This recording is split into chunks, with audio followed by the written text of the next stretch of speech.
Have you seen those videos circulating about South Korea? On TikTok in particular. There's one particular account that posts these videos about South Korea that are complete bulls.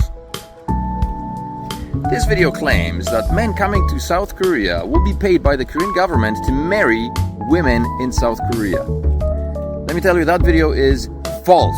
False to the teeth. I've seen a similar video about Japan, and both of these videos are factually wrong. The premise of the entire video is that there are more women in South Korea than there are men, and therefore there simply isn't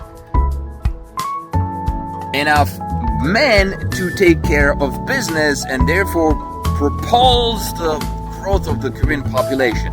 That could not be farther from the truth. As a matter of fact, for the past 20 years of my existence in this country, South Koreans have always told me that there are more men than there are women in the country, which is why Western men dating Korean women were always frowned upon, and Korean women who dated non-Koreans were always kind of looked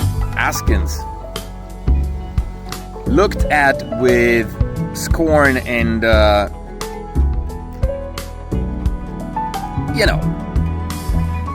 So now that Korea may be facing a populational decline, it would make sense to post videos like that, because there is a chance that this could possibly be true, but nothing could be farther from the truth. All you need to do is go on Google and Google a simple statistic: men versus women in South Korea. And while for the past 20 years I was always told that there are more men than women in South Korea, now apparently the tide have been turned.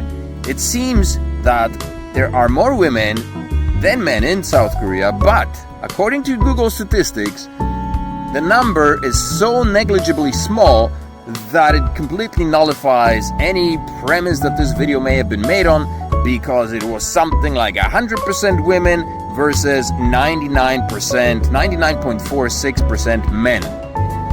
So the reason for the decline in Korean population is not a lack of men in the country who take care of business, is the fact that more and more young South Koreans realize that life is not about work, and it doesn't have to be the traditional way of women taking care of the house and the children, while the men slave away all day long in a factory somewhere, only to come home and collapse on the couch, never to see their children or never to see their wife.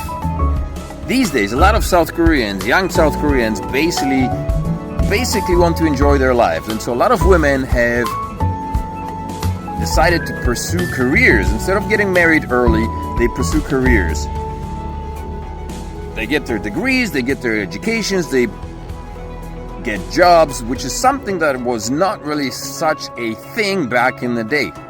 Also, I presume that part of the problem is living expenses have gone up drastically, and so couples choose to limit themselves to having one child or no children at all, while both partners work in order to make ends meet, because not everybody can be lucky enough to get a nice cushy job at Samsung or LG or Hyundai or whatever that will cover their expenses for their children and cover the expenses for their children's education and provide the family with enough money to cover